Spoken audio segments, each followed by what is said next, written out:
We're back in Beijing 14 years later, but one of the sites that we missed out on our very first trip were the Ming Dynasty tombs, and this is what we're going to see today. There is the entrance gate to the long processional way. Along the processional way are these carved animals. So 6 animals are depicted. These were the protectors of the emperors. And alternatively, they are sitting or standing. Next comes the unicorn. And here we have the camels, and there's our guide, Coco. And he's the biggest one of the lot. And finally we have the guards to guard the tombs. Of the 16 emperors of the Ming Dynasty, 13 are buried in this area. We're now going to see the Dingling tomb. And this is a symbolic gate. The entry to the next world, as it were. In other words, the body gets left behind here and the soul stays on the other side. So beware, all ye who enter here. And when you're very tired and you want to sit down, the elephants are quite useful. The tomb we're visiting is of the Emperor Wanli, the 13th Ming Emperor, who's buried here with 2 of his empresses.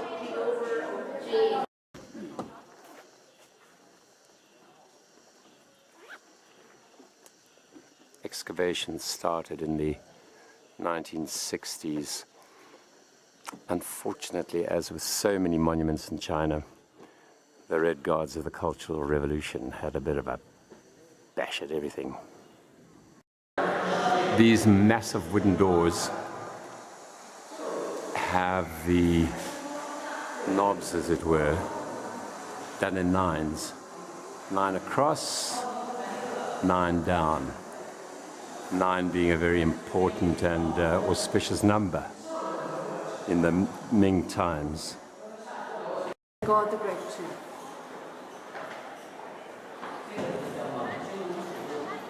And this is the exit from Wanli's tomb.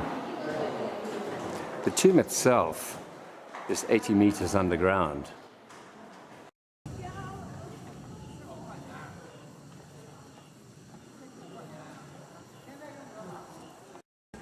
We're at the little gate where we came in, where you left your soul behind. Now, Sue, what do we say when we go out? I'm back, I'm back. I'm back into the world. And now a special treat, we're going to visit a cloison factory. During the Ming Dynasty, cloisonnery became very highly developed. The 4 monkeys with their evil or no evil intentions. Cloisonnery starts with the copper pots where the little pieces are welded on. Here the designs are inscribed on, very much like they were done traditionally. Compartments that have been formed onto the pot.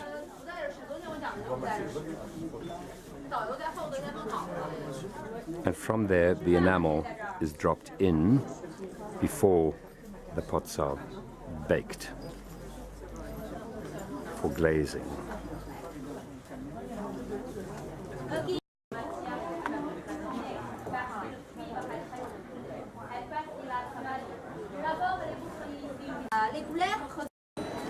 And when you're thoroughly enticed, once you've seen the manufacturing process, you come here and buy in this enormous showroom. The whole staircase is made from cut marble. The Great Wall of China at Badaling, north of Beijing.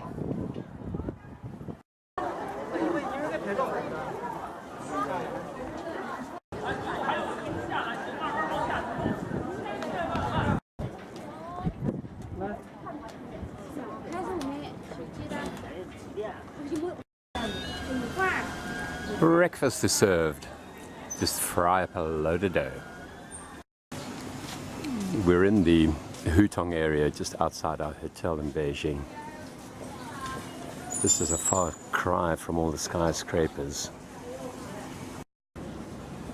And anybody for an egg? You can have whatever variety or color that you like.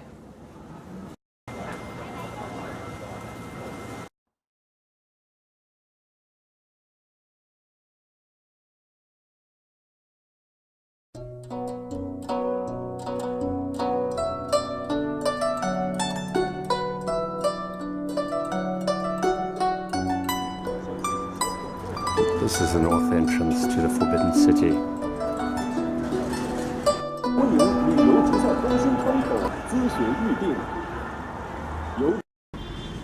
The last time that we were here 14 years ago, the moat was frozen. It was in January. The old Hutong area is slightly transformed.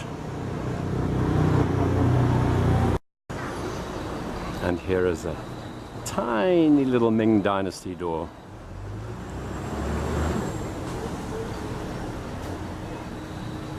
Hutong areas.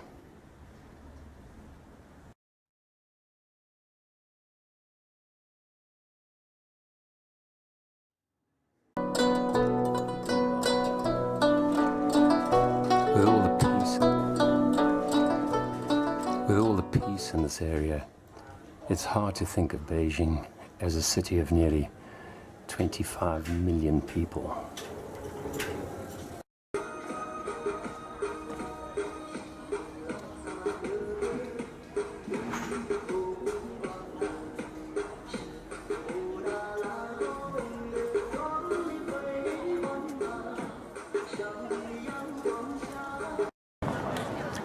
This morning we're visiting the Summer Palace.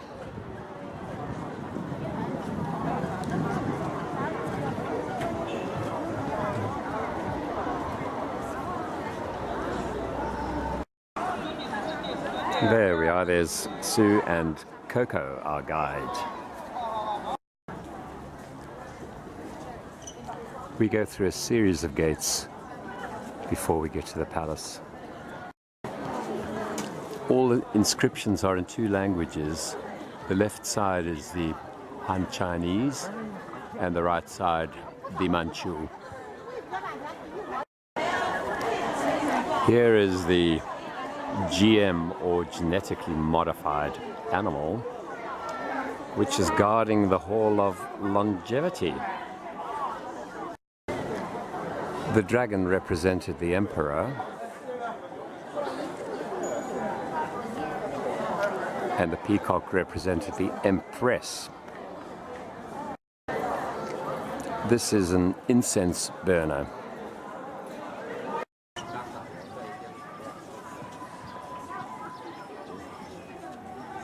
See, that's the modern way of writing, that's the old way. So it's a huge difference. So how can you associate these two? There's no way to associate the two, you know. So it's a huge difference. Okay. So any of you want to try? It's the same pictogram for dragon. The one on the left, that is the simplified version.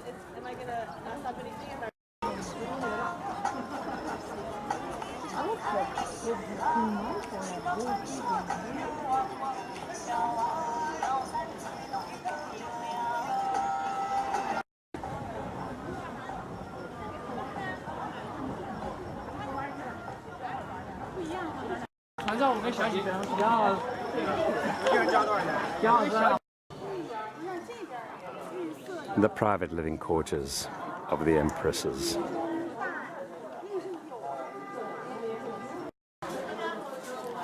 The soffits of the roof are Bigger beds. Yeah, double bed. Beautifully decorated soffits.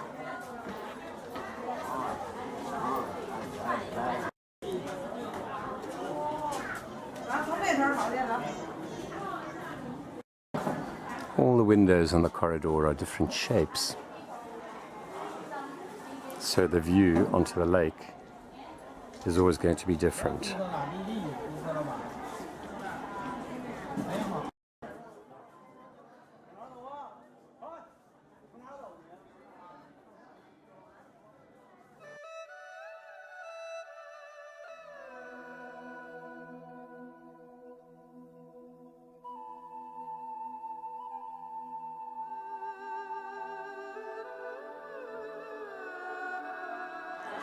The Dowager Empress Siji's private quarters.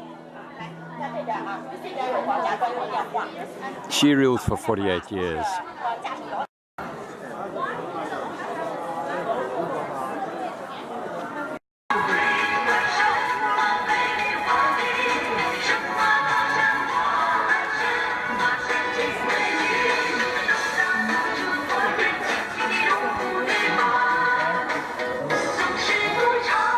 The dance of the Monkey King.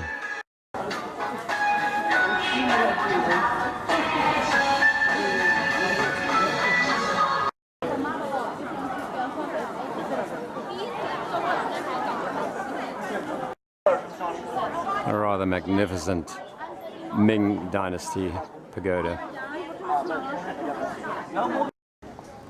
We even have the modern version of the dragon boat.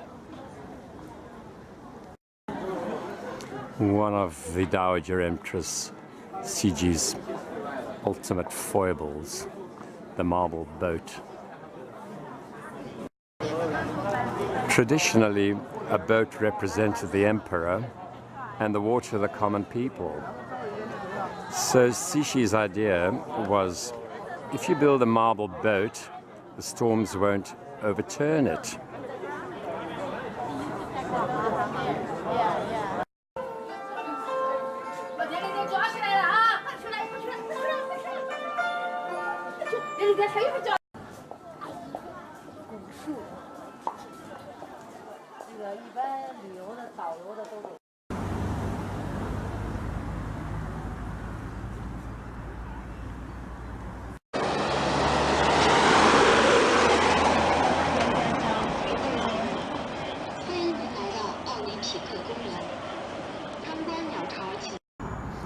These were the Olympic mascots for the 2008 Games.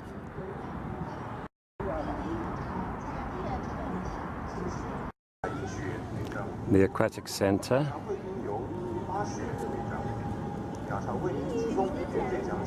And the 5-ring street lighting.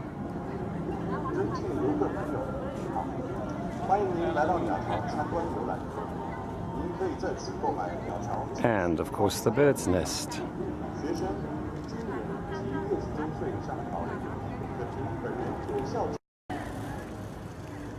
The bird's nest stadium seats 91,000 people, and of course was the centerpiece of the 2008 Olympics in Beijing.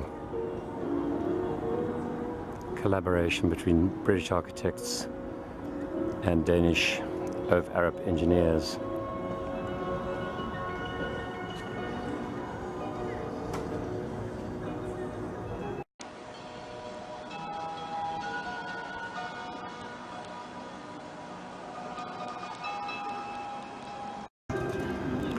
Now, the central axis of the Olympic complex.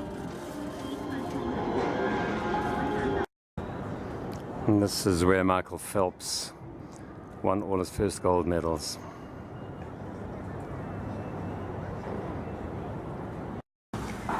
The design of the aquatic center represents the molecular structure of soap bubbles